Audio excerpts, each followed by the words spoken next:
Hey guys WhatsApp, আজকের এই ভিডিওতে আমরা কথা বলবো বহুরূপীর যে গানগুলো বেরিয়েছে সেগুলোকে নিয়ে। তো আই এম রিয়েলি সরি যে এই গানগুলো আমি রিয়াকশন করতে পারিনি এবং গানগুলো শুনে আমার মনে হয়েছে যে it's a big loss for me. ঠিক আছে, মানে এই গানগুলোর রিয়াকশন না করতে পারা একটা মনের মধ্যে থাকে না যে মানে আরে এই গানগুলোকে নিয়ে ভালো করে কথা বলতে পারলাম না, সেখান থেকে আজকে এই ভিডিওটা। তো প্রথমে আমাদের বহুরূপীতে কী কী গান আছে সেগুলো ওয়ান বাই ওয়ান যদি আমি বলি, তো প্রথমে আসছে শিমুল পলাশ গানটা, যেটা একটা ওয়েডিং সং এবং সেই গানটা সবার প্রথমে এসেছিলো এবং সেই গানটা অ্যাজ আ ওয়েডিং সং কিন্তু খুব ভালো। এবং তারপরে যে গানটা এসছে সেটা হচ্ছে আজ সারাবেলা। তো বহুরূপী থেকে দ্বিতীয় গান এসছে আজ সারাবেলা, যেটা মেবি হয়তো সিনেমায় থাকবে না, কারণ কি মেবি সেটা একটা প্রমোশনাল সং, তো সেটা একটা প্রমোশনাল ম্যাটেরিয়াল হিসেবেই রাখা হয়েছে এবং সিনেমার যে থিম তার সাথে কিন্তু অনেকটা এটা মানে একটা কন্ট্রাস্ট ক্রিয়েট করছে। এখানে আমরা দেখতে পাচ্ছি আবির এবং রীতাভরীকে, এবং আর এই গানটা গেয়েছেন শ্রেয়া ঘোষাল, এবং এই গানটাই এই অ্যালবামের সবথেকে বেশি হিট হওয়া গান, কারণ ইতিমধ্যে এই গানটার 2 সপ্তাহের মধ্যে 1 মিলিয়ন ভিউ পড়ে গেছে। তো এই গানটা যেভাবে মেকিংটা যেরকম এবং মিউজিক প্রোডাকশন যেরকম সেটা কিন্তু খুবই এনরিচড, এবং শ্রেয়া ঘোষালের গলাটা খুবই ভালো লাগছে এখানে, এবং তার গলা সবসময় ভালো লাগে, কিন্তু এখানে কিন্তু তার যে স্কিলসগুলোকে সেগুলোকে খুব ভালোভাবে ইউটিলাইজ করা হয়েছে। তো সেই জন্য কোথাও না কোথাও আমার মনে হয় যে এই গানটা কিন্তু খুব ভালো, আর মেবি হয়তো এটা সিনেমা থাকবে না, কারণ এখানে ডেসক্রিপশানে আমরা দেখতে পাচ্ছি যে লেখা আছে একটা স্পেশাল ট্র্যাক বলে লেখা আছে, এবং এই গানটা অনুপম রায় বানিয়েছেন। এরপরে আমরা পেয়েছি যে তুই আমার হয়ে যা বলে গানটি।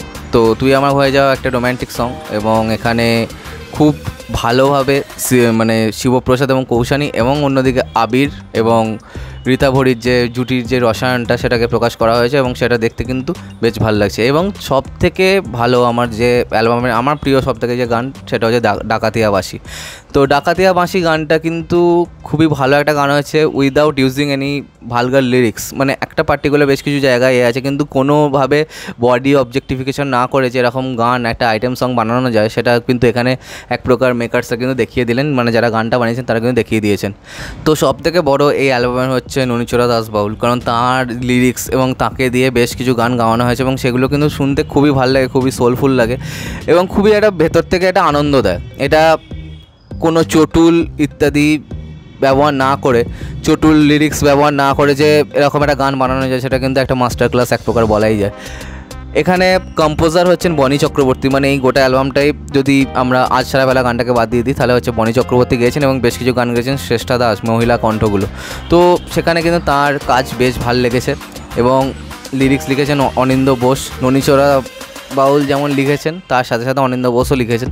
তো এখানে এই যে গোটা যে অ্যালবামটা এটা কিন্তু খুব ভালো, এবং মেবি ডাকাতিয়া বাঁশি যখন সিনেমাটা বেরোবে তারপরে কিন্তু একটা হিউজ ব্যাঙ্গার কিন্তু হতে পারে, কারণ ওই গানটার মধ্যে হয়তো সেরকম রঙ্গবতীর মতো ফাস্ট বিট নেই, কিন্তু যেটা আছে সেটা কিন্তু মানে একটা মানে কাঁধটা এবং পাটা কিন্তু দোলাতে কিন্তু সাহায্য করবে, এবং সেটা কিন্তু হবে এই গানটার ক্ষেত্রে, কারণ এইটুকু দেখে বোঝা যায় একটা গান দেখে, তাই না, যে কতখানি দৌড় হবে একটা গানে।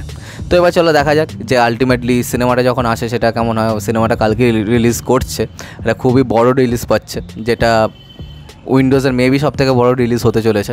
তো চলো দেখা যাক যে আলটিমেটলি এই সিনেমাটা কেমন হয়, আর গানগুলো নিয়ে তোমাদের কীরকম কী বক্তব্য সেটা বলো, আর সাবস্ক্রাইবটা প্লিজ করো। তো আমার সাথে তোমাদের আবার দেখা হয়, বাই বাই।